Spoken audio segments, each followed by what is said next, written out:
Chapter 8. The Question of the Seal. About 5 o'clock, Henry VIII awoke out of an unrefreshing nap, and muttered to himself, troublous dreams, mine end is now at hand, so say these warnings, and my failing pulses do confirm it. Presently a wicked light flamed up in his eyes, and he muttered, Yet will not I die till he go before. His attendants perceiving that he was awake, one of them asked his pleasure concerning the Lord Chancellor, who was waiting without. Admit him, exclaimed the king eagerly. The Lord Chancellor entered and knelt by the king's couch, saying, I have given order, and according to the king's command, the peers of the realm, in their robes, do now stand at the bar of the house, where, having confirmed the Duke of Norfolk's doom, they humbly wait his majesty's further pleasure in the matter. The king's face lit up with a fierce joy. Said he, Lift me up. In mine own person will I go before my parliament, and with mine own hand will I seal the warrant that rids me of... His voice failed. An ashen pallor swept the flush from his cheeks, and the attendants eased him back upon his pillows and hurriedly assisted him with restoratives. Presently he said sorrowfully, Alack! How have I longed for this sweet hour! And lo, too late it cometh, and I am robbed of this so coveted chance. But speed ye, let others do this happy office, sith 'tis denied me. I put my great seal in commission. Choose thou the lords that should compose it, and get ye to your work.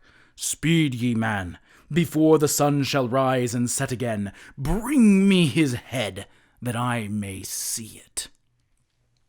According to the king's command, so shall it be. Will't please your majesty to order that the seal be now restored to me, that I may forth upon this business? The seal? Who keepeth the seal but thou? Please your majesty, you did take it from me 2 days hence, saying it should no more do its office till your own royal hand should use it upon the Duke of Norfolk's warrant. Why, so in sooth I do remember. What did I with it? I am very feeble. So oft these days doth my memory play the traitor with me. 'Tis strange. The king dropped into inarticulate mumblings, shaking his gray head weakly from time to time, and groping, trying to recollect what he had done with the seal. At last, my Lord Hertford ventured to kneel and offer information. Sire, if that I may be so bold, here be several that do remember with me how that you gave the great seal into the hands of his highness the Prince of Wales, to keep against the day that... True, most true, interrupted the king. Fetch it, go, time flieth. Lord Hertford flew to Tom, but returned to the king before very long, troubled and empty-handed. He delivered himself to this effect. It grieveth me, my lord the king, to bear so heavy and unwelcome tidings. But it is the will of God that the prince's affliction abideth still, and he cannot recall to mind that he received the seal. So came I quickly to report, thinking it were waste of precious time, and little worth withal, that any should attempt to search the long array of chambers and saloons that belong unto his royal high. A groan from the king interrupted the lord at this point. After a little while his majesty said, with a deep sadness in his tone, Trouble him no more, poor child.